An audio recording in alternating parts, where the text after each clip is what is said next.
The NBA is back. First daily recap show of the season, and I think I've done a couple of these in the past, but really my first foray into a daily show, so we will see how we go. 2 games to wrap up for a Tuesday night. Let's go Balls deep. I'm the type to get shit done. You the type to observe. March Madness on my speakers, but today's November 23rd. Got something loud in the blunt, yeah. I don't say what I want, yeah. Probably somewhere sunny getting tan. Foreign women in the sun, yeah. That's all that I need. That's all that I need. That's all that I need. Got my brothers with me. Got my brothers with me and my mama's healthy. That's all that I need. Welcome to the Balls Deep podcast, brought to you by Fantasy Basketball International. I'm Adam King, your host. Find me on Twitter at AdamKing91. Find us on Twitter at FBI Basketball, or head to the website FBIBasketball.com. We are on YouTube. We're on Twitter, obviously. We're on Google Podcasts, Apple Podcasts, Spotify, wherever you consume us, wherever you get us. Rate, like, subscribe, please, as we try to build out the channel and build out the product. We are also part of the Old Man Squad network. Follow them on Twitter at Old Man Squad.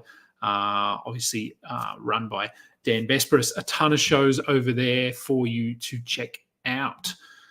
So daily recaps. As I put this out on Twitter yesterday, I'm going to be doing this Tuesday to Saturday, I think. So Wednesday to Sunday, my time. We're obviously doing this it's 5 p.m. here in Australia.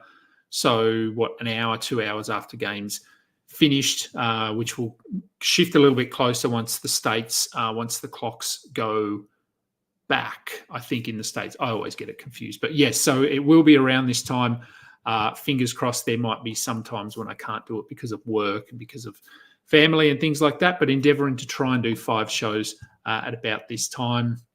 I'm going to try and bang it out in about 30 to 40 minutes. Today, maybe a little bit quicker because there are only 2 games. I only want to spend maximum of 5 minutes on a game. I will be doing my usual Twitter read and react game thread kind of thing as well. And then you would have seen I did a watch and learn this morning or before the games, just talking about players I was watching. So I'm going to use, let's just bring it up, shall we? I'm going to use the box scores from Yahoo Sports. They seem to be fairly easy to clean up. There might be a point where we actually come up with our own templates and things like that, but this will do for a starting point, I think.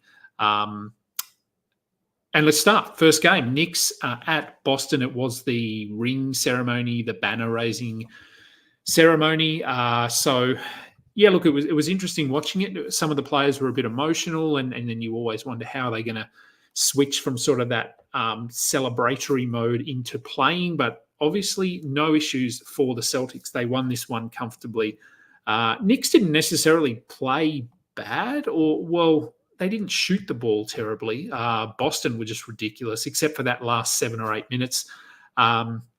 We will start with the Knicks. Look, and I'm really just going to cover fantasy shifts, fantasy value changes, things like that. So I'm not going to sort of go on and on about Jalen Brunson and what he did necessarily, because he was fine. Let's talk about Towns. He wasn't great. I'm not surprised. First game, only played. Probably one of the more surprising aspects, actually, if we look at this box score and if you were watching the game, is the fact that Tibbs actually rested some of his guys down the stretch, something we don't normally see. Even in games that are blowouts, he tends to play his guys 30-plus minutes. We had Brunson, Towns, and Hart all playing around 25 minutes, 24 minutes. So that's a good thing in terms of their health, but obviously from a fantasy perspective, not great.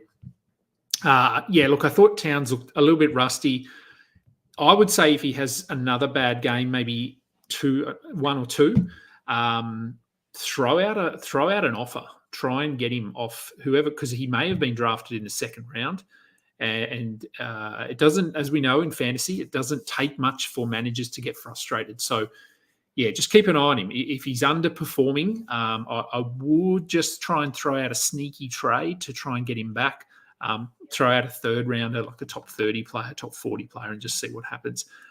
Bridges, a lot of talk about his shot. I thought he got better as the game sort of worked in, but yeah, look, I mean, it doesn't look great. I guess there's a reason. There's got to be a reason for it. And who am I to criticise the professionals? And these are the guys that get paid to do it. So the lack of peripheral stats is a little bit concerning. But again, we're not taking a ton out of this game because of the scoreline. Anunoby, a guy that I drafted in a few spots, he didn't look good either. Missed some wide open shots, so I certainly hope that he gets better. But we're not overreacting here. Probably the biggest takeaway was Miles McBride, who basically came on and couldn't miss. I managed to stream him in 2 leagues, and I'm going to try and hold at least for another game or two because really off the bench, there's McBride, Sims, and Payne. That's sort of it at the moment. And of the 3, McBride is obviously the one who has the most scoring upside. So if McBride's available and you can move someone to an IR spot, or you've got someone that you're not really sold on, I'd consider him in a standard league. Shifting over to Boston, they were as advertised. Tatum looked really good. Don't expect him to shoot 14 of 18 from the field all too often, but the 10 assists, really encouraging, but really that's just because everyone was hitting their shots. So he looked great. Jaylen Brown looked really good. Drew Holiday, 18 points. I think you have to be thrilled with 18 points from Drew Holiday. And Derek White, 24 points. Again, the supporting stats, not a ton of stuff here because they didn't need to do much. Horford, I guess, is probably the one that there might be some questions about, like in terms of, was he a draftable guy? Where does he sit in terms of standard league value? I think he showed here that when he plays, he needs to be rostered. Only 11 points, but 3 rebounds, 5 assists, a steal, a block, 4 from 7, 3 from 5 from the 3-point line. So he's just doing what he does. He does a little bit across the board. If you don't need him to score double-digit points every night, he's certainly worth getting there. And Luke Cornett, who came off the bench and will play bigger minutes when Horford rests. So Horford isn't going to play back-to-back. So Cornett is going to be a good streamer. Didn't do a lot tonight. And then Hauser, Pritchard, they're just your 3-point streamer kind of guys. But yeah, look, I think if they'd made some shots down the stretch, they would have got to that 33-point 3-pointers made mark. So they tied the record. I believe it was the Bucks who set the record in 2020 with 29 threes. So the Celtics were sitting at that number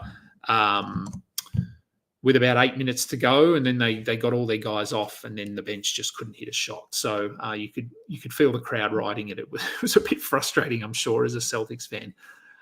So on to the next game, the Timberwolves and the Lakers. Lakers got out pretty early in this one.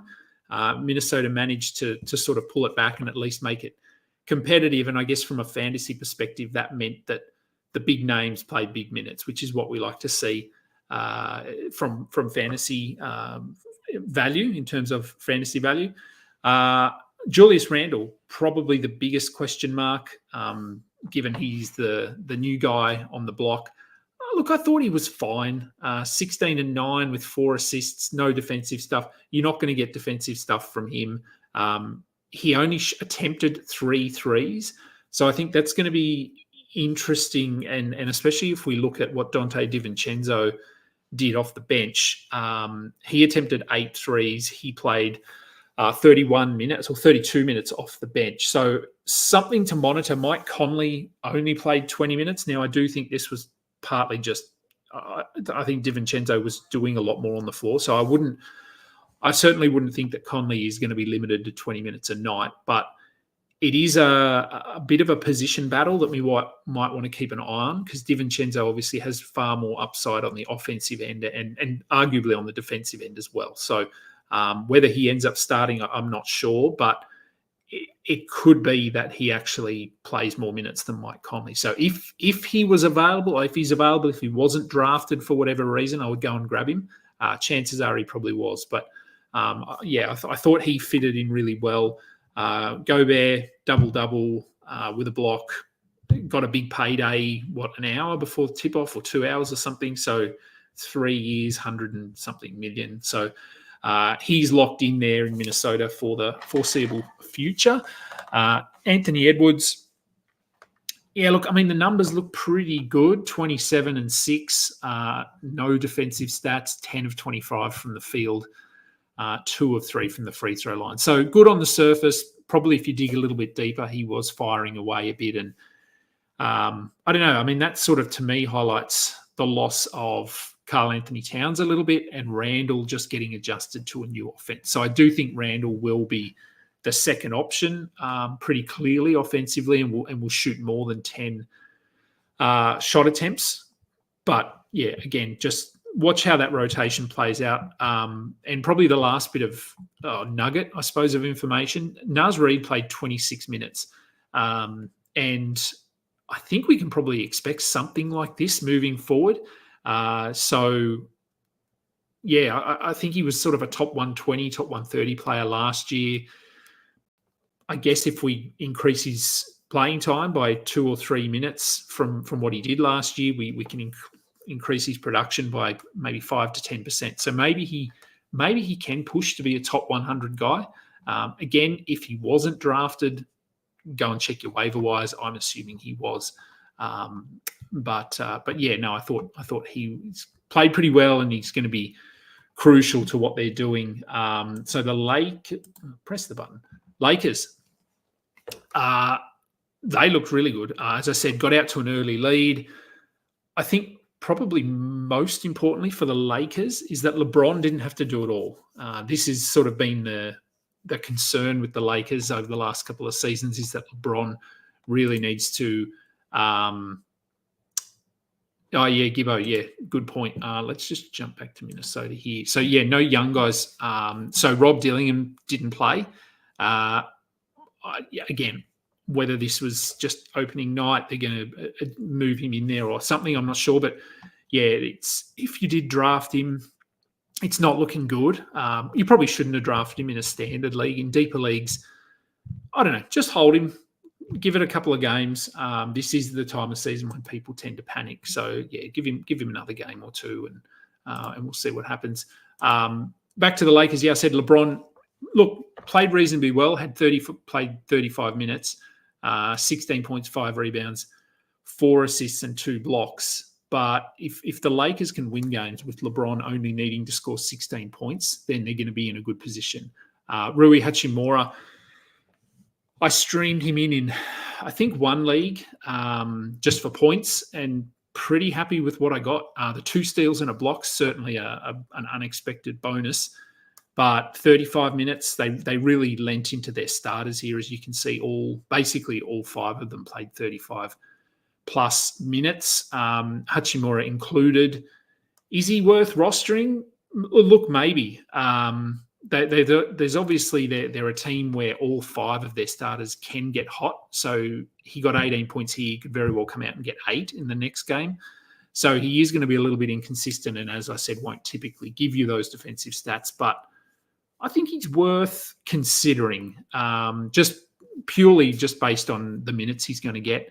Austin Reeves, he was fine. I mean, if you drafted him, no real change here. Same goes for D'Angelo Russell, other than the 3-point shot wasn't really falling, although it wasn't really falling when you look at the Lakers as a whole. But Anthony Davis, I preached all preseason that I thought he was probably in that tier with Luka and Shea behind Wemby and Jokic. So I was considering him at 3. I took him at 5 in a few drafts, wherever I could get him. Injuries are going to be the question. They always are. But 36 points, 16 rebounds, 4 assists, 3 blocks, 1 steal.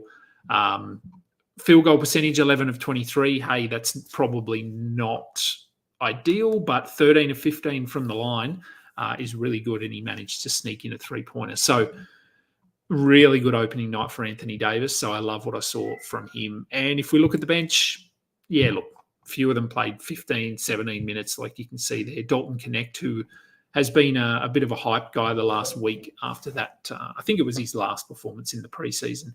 He ended up with 5 points and not much else. So really outside of those starting 5, I don't see anyone worth rostering in standard leagues. Max Christie, who was someone I wanted to keep an eye on, he only played 11 minutes. Gabe Vincent, 17 minutes, did nothing. I still think Jackson Hayes has a small amount of upside, and Anthony Davis, as we alluded to only earlier, injuries are a concern. So if he does go down at any point, Jackson Hayes becomes an intriguing guy. And then Bronny James played 3 minutes, but whether he plays 3 minutes every game, I don't know. He may not even be in the rotation. I do think this was probably a little bit of just getting that LeBron and Bronny on the court together out of the way. It's done. They've played together. So we'll see how much he figures in the rotation, but I actually don't think it'll be a whole lot there. So, yeah, look, that was 20 minutes, pretty quick. I probably spend a little bit longer on each of those games than I will normally, as I said, but with only 2, that was fine. A lot of games tomorrow. So for a lot of people, tomorrow is actually opening night. Given we have, 10 games on the slate tomorrow. Some fun games too. Looking forward, personally, I'm just looking forward to watching Indiana and Detroit to see how Detroit look with a healthy roster and with some changes, and Tobias Harris. And the other game, Charlotte and Houston, I think could be fun as well. Both 2 young teams with who like to score. Could be really high scoring. Brooklyn, Atlanta. So some of these games, these teams that aren't necessarily going to be contenders in terms of real life basketball, but I think from a fantasy perspective, they've got some intriguing pieces. So so a few games tomorrow. So I should be able to do a recap similar time tomorrow. Might be slightly later. I've got to take my daughter to her tennis lesson. But that will do for today's show. Thank you, everyone, for listening. I'm Adam King. This has been the Balls Deep Fantasy Basketball Podcast. Until next time, catch up. You just listened to another episode from the Fantasy Basketball International Podcast Network. Thanks for joining us. And for more information about joining our community, please check out our website at fbibasketball.com.